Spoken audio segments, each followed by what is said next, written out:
Siya ang madalas na hinihinga ng payo tungkol sa kalusugan. Kaya marami na lang ang nagulat nung siya mismo pala may pinagdadaanang krisis, stage 4 sarcoma cancer.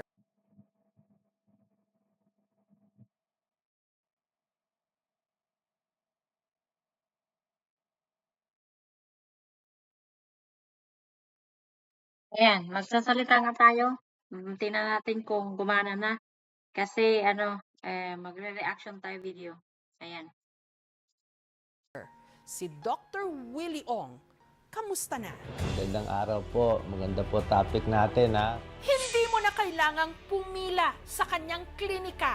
Diba ito yung doktor na sikat dati, siya yung tumutulong ng taong bayan na ngayon ay nagkasakit, nagkaroon siya ng cancer sa esophagus niya at nagpapagumot siya sa Singapore. Dahil ang kanyang kaalaman at payong medikal, ibinibigay niya ng libre online. 95 or more ng sakit maiiwasan. 6 na bagay lang